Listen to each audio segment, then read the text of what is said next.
আসলাম সার্জিস, তোমরা ভাইয়া গোপালগঞ্জ নিয়ে অনেক কথা বলছো, অনেক সহ্য করছি, ঠিক আছে।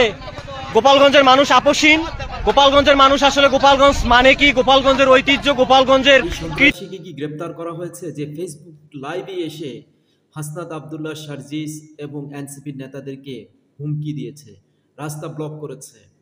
আসো, কোনো সমস্যা নাই, তোমাদের জন্য বলছিলাম না, অনেক পোস্ট করছি ফেসবুকে, বলছিলাম যে তোমাদের জন্য ফুল আপ্যায়নের ব্যবস্থা আসলে আমরা রাখছি, আসলে আমরা ফুল ব্যবস্থায় রাখছি।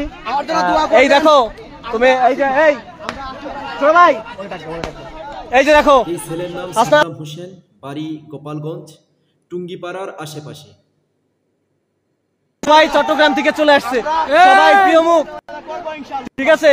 কি করবো সার্জিসকে আজকে, হাসনাতকে ভাইয়া আমাদের গোপালগঞ্জে আইবা এনসিপি পাশা ভিতর ভয়রা দিবনি তুমি এনসিপি। আসো আসো, এখানে কিছুক্ষণ আগেই এবং এর সাথে থাকা বন্ধুরা এমন ভাবে দেখাচ্ছিল যে তারা যেন মানে একটা বিশৃঙ্খলা আগে থেকে সৃষ্টি করবে, সেই পায়তারা করছিল। এরকম মুজিববাদের সন্ত্রাসীদেরকে ছেড়ে দেওয়া মোটেও ঠিক হবে না। এর পরিচয় শনাক্ত করুন এবং একে এতটা পরিমাণে উত্তম মধ্যম দিবেন যাতে করে আর কেউ পরবর্তীতে এ ধরনের মব সন্ত্রাসী করার সাহস না পায়। সমস্ত ব্যবস্থা করে রাখছি, ইনশাল্লাহ সব হবে, কোনো ব্যাপার না, সব হবে। লাইভটা অবশ্যই শেয়ার করে দিবেন, সবাই অবশ্যই শেয়ার করে দিবেন। দেখতে চাই এই সন্ত্রাসীকে গ্রেপ্তার করা হয়েছে কিনা।